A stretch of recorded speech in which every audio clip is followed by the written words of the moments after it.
एक एक करके करो। अंजलि की शादी कर ससुराल पहुंचने के साथ ही उसकी सास के हुक्म शुरू हो जाते हैं। हो गई शादी, बस मौज खत्म। कल से जल्दी उठकर काम पर लग जाना है। अरे माँ आज ही यहाँ आई है, इसे सब समझने के लिए कुछ दिन तो दो। मेरे और बहू के बीच की बात है, तू घर के मामले में ना बोलियो।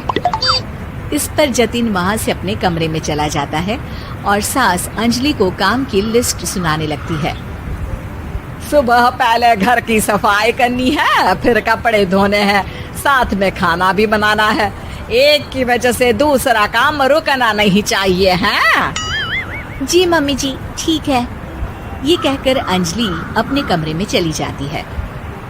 अंजलि, मम्मी हमेशा बोलती थी बहू आएगी तो उनका काम हल्का होगा, पर मुझे नहीं पता था कि वो काम हल्का करने की जगह टाल ही देंगी। कुछ नहीं होता, ये सब मैं अपने घर में भी तो करती थी, मुझे आदत है, कोई दिक्कत नहीं होगी। ठीक है, पर अगर कुछ हो तो बता देना। दोनों सो जाते हैं और अगली सुबह से अंजलि जल्दी उठ के सास के बताए कामों में जुट जाती है, जिसमें वो जैसे ही कपड़े धोने लगती है तो सास वहाँ आ जाती है। अरे सुनो, ये कपड़े ऐसे नहीं धुलेंगे, सबको डिवाइड कर फिर एक एक करके अलग अलग धोने हैं। क्या एक एक कपड़ा अलग करके? एक बार में सुनाई नहीं देता क्या? वही बोला है मैंने, लग जाओ काम पर हैं?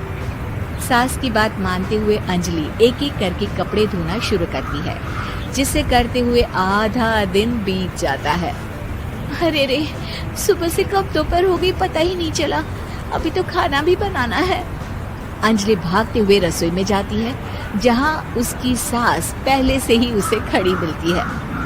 खाना बना लेना, देखो पहले पकोड़े तल दो और एक एक पकोड़े अलग अलग तलना, नहीं तो कोई कच्चा कोई पक्का रह जाता है। सास की हर बात में एक एक की कहानी अंजलि के समझ में नहीं आती, लेकिन फिर भी वो बिना कुछ बोले काम करती रहती है। अगली सुबह फिर वही शुरू होता है और सास एक बार फिर खाने के समय रसोई में आती है। आज क्या बन रहा है हैं? वो जतिन ने भिंडी की सब्जी, रोटी और धनिया की चटनी बोली है, इसलिए वही बना रही हूँ। अरे वाह जी वाह, बढ़िया है। पर भिंडी एक एक करके धोना, फिर टोवेल से पोंछकर एक एक करके ही काटना, साथ ही धनिया की पत्ती भी एक एक करके ही धोना। अरे पर मम्मी जी। अरे क्या पर, सफाई का ध्यान रखना आता भी है या नहीं है? मैं ये सब सबकी हेल्थ के लिए ही तो कर रही हूँ ना, और तुम अर पर करती रहती हो हैं? सास की बातें सुन अंजलि हैरान रह जाती है। मैं तो सिर्फ सोचती थी कि जानबूझकर मेरा काम बढ़ाने के लिए ये सब करती हैं, पर ये तो काम बढ़ाने के साथ परेशान भी करना चाहती हैं। मैंने इनकी कौन सी बहस खोल दी जो इतनी दुश्मनी निकाल रही हैं? अब क्या करूं? अब अंजलि सास की बातों और हरकतों के बीच फंस जाती है। काम के लिए मना भी नहीं कर सकती, नहीं तो जाने कौन सा ड्रामा खड़ा कर दे। पर अंजलि, तुझे कुछ तो करना पड़ेगा। इतनी देर में जतिन भी वहां आ जाता है।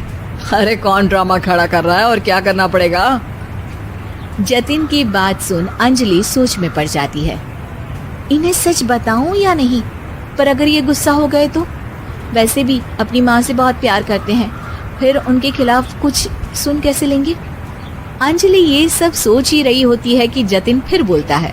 अरे क्या हुआ, कहाँ खो गई?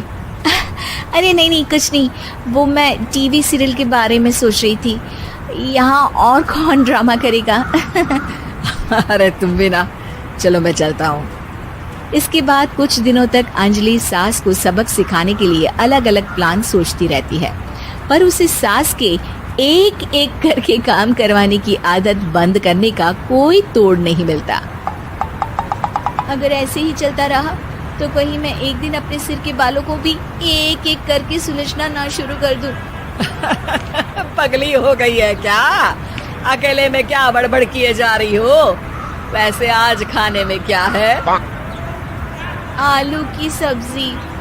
तो फिर आलू को अच्छे से काट कर उसके कटे हुए कपड़ों को एक एक करके ही धोना है।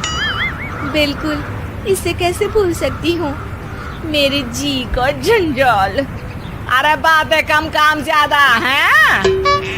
अंजलि एक बार फिर सास के कहे अनुसार काम करने लग जाती है, जिसमें सब्जी बनाते हुए उसके दिमाग में एक आइडिया आता है और वो सास को आवाज लगाती है, मम्मी जी सुनिए जरा इधर तो आना। अंजलि की आवाज सुन सास रसोई में आती है। अरे क्या हुआ, क्यों गला फाड़ कर चिल्ला रही हो? कुछ नहीं, वो सुबह कपड़े धोने की जल्दी में नहाई नहीं थी और अब शाम की पूजा भी करनी है, तो आप जरा सब्जी देख लीजिए ना, तब तक मैं नहा कर आती हूँ। अंजलि सास को रसोई में छोड़कर नहाने चली जाती है।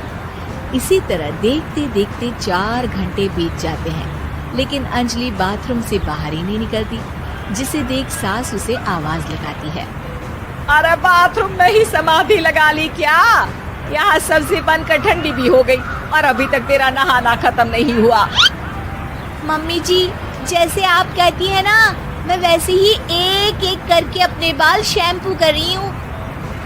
तो अभी 3 घंटे और लगेंगे, तब तक काम और जतिन को खाना सर्व करना आप संभाल लेना।